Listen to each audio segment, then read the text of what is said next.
Вось ужо больш за 10 гадоў беларуская ўлада вядзе непрымірымую барацьбу з тым, што лічыць страшным сацыяльным злом – дармаедствам. Эфектыўнасць гэтай барацьбы нагадвае змагання Дон Кіхота Ламанчскага з ветракамі. Але калі ў Дон Кіхота быў Санчо Панса, які спрабаваў адгаварыць гаспадара ад бесталковых подзвігаў, то у Александра Григорьевича такіх дарадцаў няма. Судьба благосклонна к нам, друг Санчо. Видишь толпу великанов? Где, сударь? Вон перед тобой машут громадными руками. Это же ветряные мельницы, а то, что вы приняли за их руки, это крылья. Они крутятся от ветра и приводят в движение жернова. Ніхто не патлумачыць правадыру, што беспрацоўе – гэта натуральная з'ява рынкавай эканомікі. Людзі мяняюць працу, вучацца новаму, шукаюць лепшыя магчымасці. Так працуе сучасны свет і эканоміка. Хочу обратить вашу персональную ответственность на занятость людей, особенно тунеядствующих. У нас такие есть. Даже если есть работа, им работать не хочется.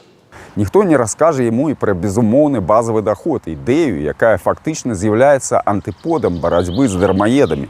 Эксперыменты з базавым даходам паказалі нечаканую рэч. Чалавек без прымусу не абавязкова пераўтвараецца ў гультая. Наадварот, ён часцей вучыцца, адкрывае сваю справу і больш упэўнена плануе будучыню. А пра сам базавы даход зараз кажуць як аб немінуемай будучыні чалавецтва. Немедленно заняться трудоустройством безработных. С органами милиции. Подключите, кого вы считаете нужным. Немедленно поставить на учет всех тунеядцев болтающихся и заставить их работать. Ніхто не пакажа бацьку і таго, чым ёсць насамрэч штучны інтэлект. Ва ўсім свеце абмяркоўваюць не барацьбу з дармаедамі, а тое, як жыць ва ўмовах, калі роботы і алгарытмы забіраюць больш чалавечай працы. А Ілон Маск сцвярджае, што развіццё AI можа зрабіць галоўнай праблемай не недахоп рэсурсаў, а іх размеркавання.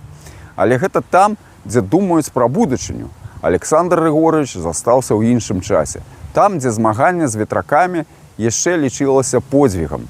Таму і будучыня Беларусі па-лукашэнкаўску гэта не пра тое, як людзям жыць у эпоху штучнага інтэлекту, а пра тое, як і надалей змагацца са здаровым глуздам і цывілізаваным светам. Гэта, уласна кажучы, і не будучыня зусім. Гэта рэгрэс і дэградацыя, шлях у бездань.